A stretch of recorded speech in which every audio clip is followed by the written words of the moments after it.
Yep, true story. I lost 80 pounds, 55 of which was over the course of 6 months. And in this video, I'm going to tell you exactly what I did. If you're new here, I'm Heather Shucker. I'm a nurse practitioner. I was fat my entire life. And if you're real curious about the chain of events that caused me to finally be able to get this thing done, I will be talking about it at the end of the video. But right now, I just want to get started. I'm going to tell you exactly what I did.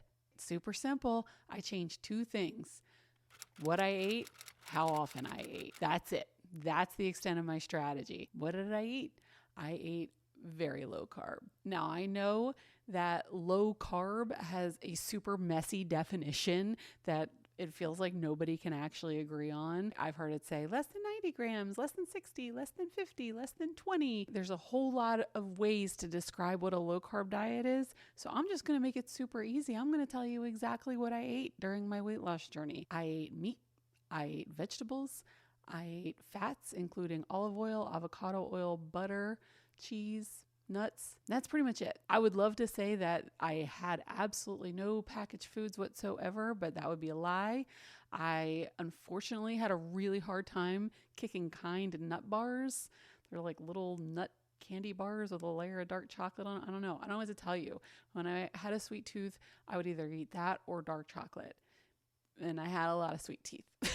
I did use chocolate pretty much every day that I ate, if I'm being perfectly honest. I did really try to only eat whole foods, meaning, just meats or just vegetables. And when I say meats, I mean like cows and fishes and chickens and pigs and shrimps and crabs, right? Like things with a mother. I'm just not at all a vegetarian or a vegan. So this isn't the place if that's, what this isn't your content. And then I would eat pretty much vegetables that grew above the ground. I did have some root vegetables like potatoes and carrots, but I was very kind of conscientious about the portion sizes of those because they have a lot of carbs. And that's what I was trying to avoid. Now, I definitely try to avoid processed packaged foods that even ones that said low carb or keto on them, because I don't know what kind of chemistry experiment somebody is playing at when they come up with a low carb brownie. Like, what's even in that? I don't know what's in that. I don't want that. So I didn't eat that kind of stuff. I ate straight up dark chocolate, those stupid kind bars, meats and vegetables. That's what I ate.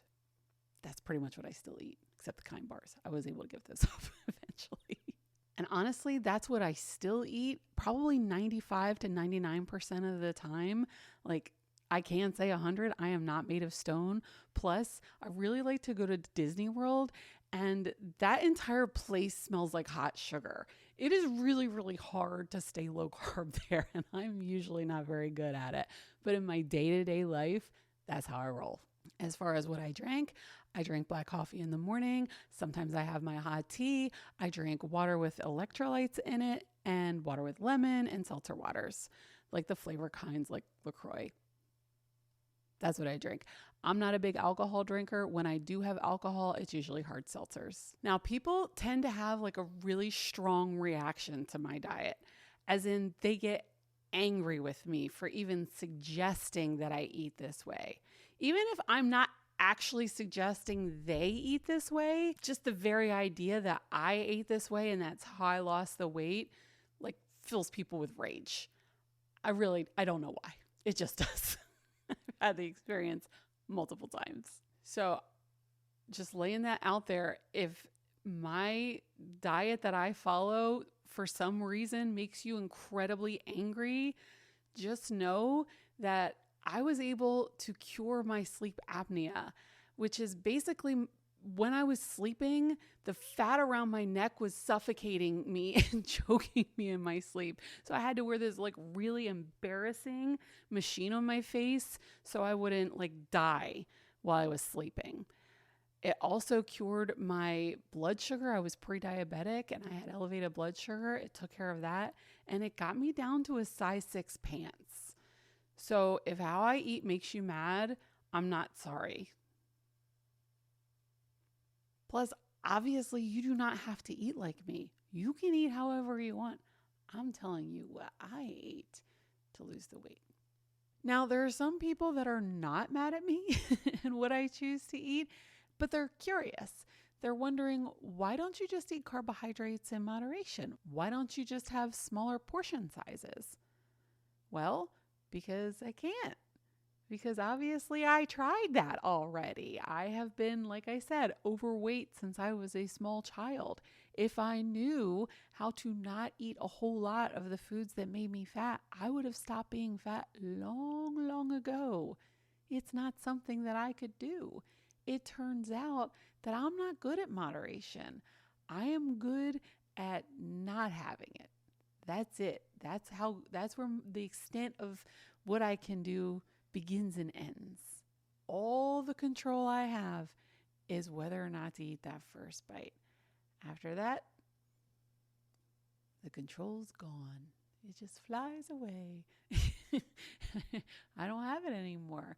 So if what works for me is to just avoid it entirely, then y'all, that's just what works for me. Some people can have just one little bite and be done. I'm not one of those people, so I just avoid it. All right, now just to be clear, I've never actually made a crossroads deal with the devil. So I just want to lay that out before I say the next thing, which is I'm not so sure I wouldn't have. When I weighed 220 pounds, when I had to wear that mask on my face to breathe while I was sleeping, when I could only shop in like a few stores and it was all old lady clothes.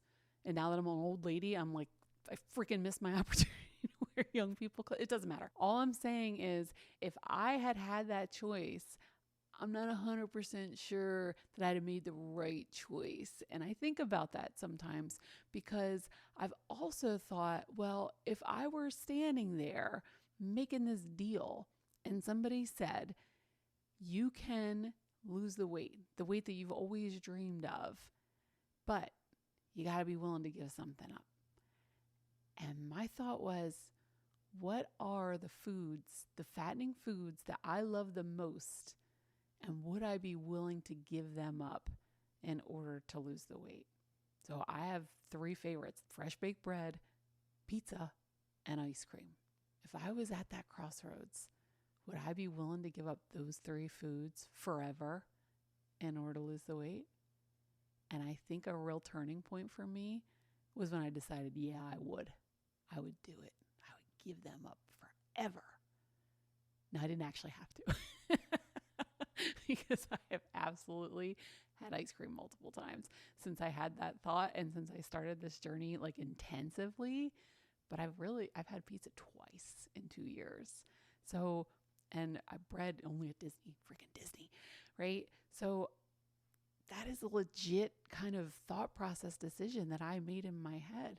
Since I am terrible at moderation, I kind of thought about my weight loss the same way that I talk to patients about their addiction to drug and alcohol. When somebody has a problem with alcohol, you do not counsel, well, you can still have 1 drink a day, or well, you can still have 1 drink a week. That's not part of at least how I was trained. The training is abstinence, right? If you have a problem with a substance, you avoid it.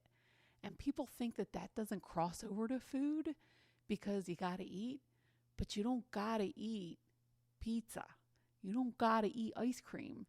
And so I decided that it did cross over. I decided to treat what I thought was my addiction to carbohydrates as such. And so I just tried to abstain, and it worked. Now, when I've talked to people about this, I have seen them visibly shudder at the idea of giving up their favorite foods, as if I'm asking them to sacrifice a child or a beloved pet right at the altar of weight loss. I mean, obviously other people can lose weight without giving up all of their favorite foods. I don't seem to be one of them, but other people seem to be able. I don't know that I've met anybody, but surely they exist. Surely they're out there somewhere, so I guess it's possible. It just wasn't for me. I tried to straddle that line for a really long time. Like, I can eat this and still lose weight. I can. No, I can't. No, I can't. Evidence indicated year after year after year that if I kept eating the foods that made me fat, I stayed fat. So I had to let them go. And I did. Now on to the second strategy that I used in my weight loss journey. And if there is a magic bullet in weight loss, I truly believe that intermittent fasting is it. If people don't get freaked out by my low carb diet, they tend to then get freaked out by the idea of fasting. It is becoming more and more popular, more and more mainstream. I even have patients asking me about it now. But like while I was doing it, it felt very lonely. It wasn't common and people thought I had a problem. Now, just to be clear, I thought the same thing as everybody else when I first heard about fasting. It took me a really long time to get on board to even consider doing it. Because I'm going to be honest with you, I thought the idea of fasting was straight up insane. Like it's not even something that I would consider. In fact, before I became a nurse practitioner, I was a recovery room nurse, a PACU nurse, and you can literally ask anyone I've ever worked with what I'm like or what I was like when I was late to lunch. Like it was obscene. I turned into an absolute gremlin. It's actually quite embarrassing to think back to. So the idea that I would not eat and knowingly be hungry on purpose was it was absurd. It was frankly absurd. Off the table, hard pass. I'm not doing it. Then what happened? Well, I got desperate. That's what happened. I got desperate enough to consider it. I was beating my head against the wall, trying to do low carb, which had worked for me time and time again in the past, and it wasn't working for me anymore. Not even that first couple weeks where you lose, 5-10 pounds easy. Nothing was working. And I was really starting to panic, as in I thought I was going to be stuck this way, stuck at that high weight. And I needed to try something else. And the reason I finally decided to give fasting a chance is because I read this book called Life in the Fasting Lane. Now, one of the authors, Dr. Jason Fung, wrote a couple of books that I really liked. One was called The Obesity Code. The other was called Diabetes Code. And they talk about insulin resistance. And it just really struck home for me. So when I saw his name on this book about fasting, I decided to give it a chance. Now, he co-wrote that book with Megan Ramos, who is his partner, and this woman called Eve Mayer. In that book, Eve Mayer describes hunger as a liar. And y'all, there was something about that it just clicked for me. Like, I don't know, it just opened my eyes to this understanding about my own weight problem. It was one of those moments where I had an absolute just mind shift in my brain, because here I was feeling like I was going to die of starvation every time I got hungry. And every night I was drowning in my own fat. How could that be? How could I be feeling like I'm starving to death and have so much fat that I can't breathe on my own at night? That doesn't make sense. And so once I kind of had that in my mind, I decided to actually listen to the rest of what they said, which was basically that hunger comes in waves and it doesn't get worse and worse and worse until you explode. It gets bad and then it just goes away. And in fact, when you get your insulin, your blood sugar under control, it's not even as powerful as if you have high insulin, high blood sugar. So it becomes this raging beast into this kind of manageable annoyance that you can ignore and it goes away. I know it sounds made up. I would have told you it sounded made up.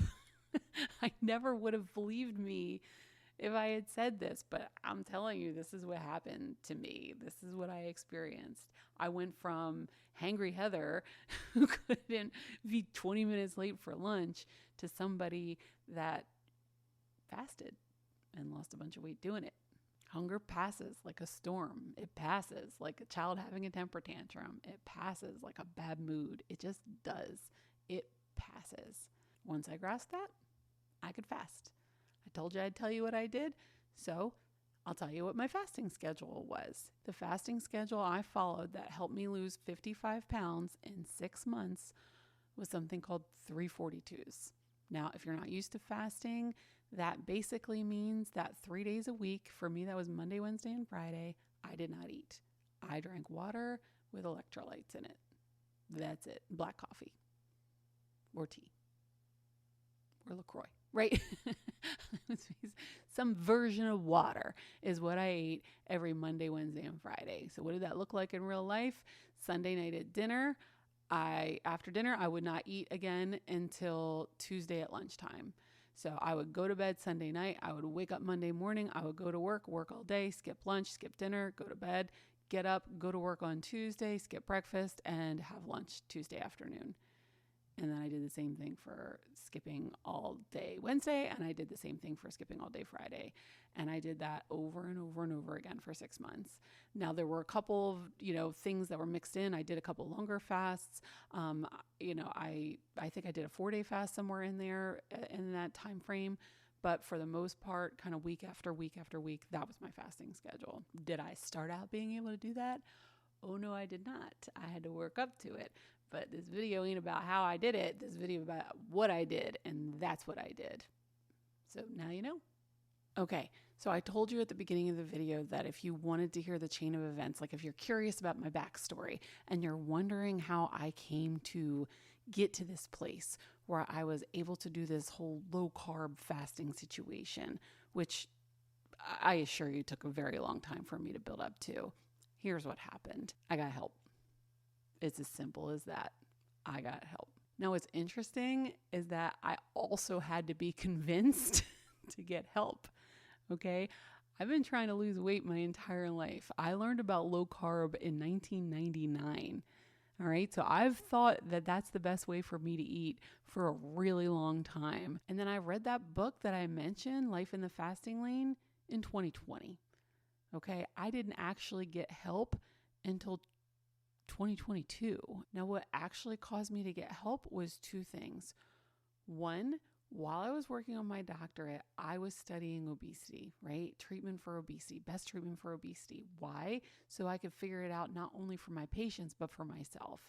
And when you get a doctorate in pretty much anything, you do a project and you study that topic really hard. And so my topic was obesity treatment. And over and over and over again in the literature, I saw 2 things. One is that obesity treatment kind of sucks. It doesn't often do a very good job at actually helping people lose weight. The very large majority of people who try to lose weight don't, or they regain all the weight. So it's very disheartening. So that's one thing that I saw. And another thing that I saw is that the people who were successful were the ones that got help, the ones that did intensive lifestyle intervention, which means they were meeting with a nutritionist or a nurse or, a weight management center or something. That frequent FaceTime with somebody is what helped people the most, and all the evidence and all the different things that they tried. That was kind of like the through line. If you want people to lose weight, it's more likely to happen if they're being seen regularly, which is extremely expensive in our healthcare industry. So it doesn't often happen. So that was one thing that I learned. Getting help was like the best case scenario for me. Now, did I want to? No, I did not want to get help. I was positive I could do it on my own still after 30 years of trying it on my own and failing. But I was just so sure. And I think part of that is because I had joined Weight Watchers, now WW, multiple times, and it just didn't work for me. But I think the reason it didn't work for me is because the strategy itself didn't work for me. I suck at calorie restriction. Like I told you, I'm not good at being hungry, and straight calorie restriction just made me feel hungry all the time. So I just kept quitting because I hated it. So I thought, oh, well, I went to meetings. It didn't work. But the reason the meetings didn't help me is because the strategy itself wasn't helping me.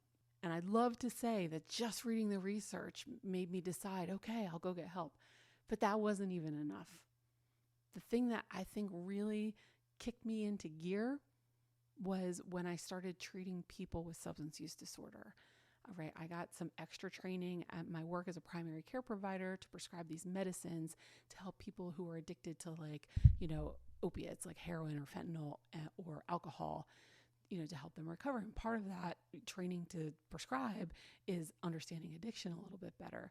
And like I said earlier, I just could see so clearly how similar my situation was with those who are struggling with drug and alcohol. Like my, craving for food and, inability to stop eating it, even though it was harming me. There were so many parallels. And I also was taught that the people that do best in recovery are the people that get seen frequently. There's this thing in Alcoholics Anonymous, it's like 90 meetings in 90 days. Having your head in the game make a huge difference in recovery. Here I was being taught in the academic space, hey, if, people are going to be successful at weight loss, they need to be seen frequently. And here I was in the addiction space being told, hey, if people are going to recover, they should be seen frequently. And I was like, that seems like a really important part of this. And I decided I needed a coach. And because I so thoroughly believed in, Dr. Fung's work, because I had started trying to fast on my own and getting some success, I looked to the fasting method, which is Dr. Fung and Megan Ramos's company, to see if I could find a coach there. And I looked at all the coaches and I found one who was a therapist. She was a therapist before she was a fasting coach. And I was like, aha, right? I don't need someone to just give me the nuts and bolts of how I should eat or how I should fast, right? I want somebody to help me with the mind work, because I think that's where the bulk of this whole problem lies. And so that's who I picked. Her name is Dr. Terry Lance, and she changed my life. I don't have a financial relationship with the fasting method, except that I'm a paying member, right? They aren't paying me to do videos. I am so evangelical about them because it freaking worked. I chose my fasting protocol because Megan Ramos said, if you're looking to get to a normal body weight quickly and you really want to jumpstart this thing and make it happen, do 342s a week, alternate daily fasting for 6 months. She said, you'll get down to a normal weight in 6 months. And I was like, that woman's crazy. There's no way. I've been trying this my whole life. There is no possible way that just by not eating 3 days a week, first of all, who could even do that? Second of all, that I'm going to get down to a normal body weight in 6 months? I don't believe you. Challenge accepted. And damn if she wasn't right. To the day, you guys. I joined the fasting method April 30th. My weigh-in on October 31 is when I hit that 55-pound mark. That's when I hit that normal body weight. It's magic. Life-changing. The reason I started this channel is because in my work as a primary care provider, there's no possible way that I can explain to someone in a 15-minute visit, routine follow-up, all this. I can't explain to them the life-changing difference of eating low carb and fasting, because I just told you what I did, but if you've never done either of those things, I bet you have no idea how to go about that. Well, that's why I started this channel. So I can tell you how I went about that, how I went about eating low carb, how I went about fasting. If you want to go straight to the source, please join the fasting method.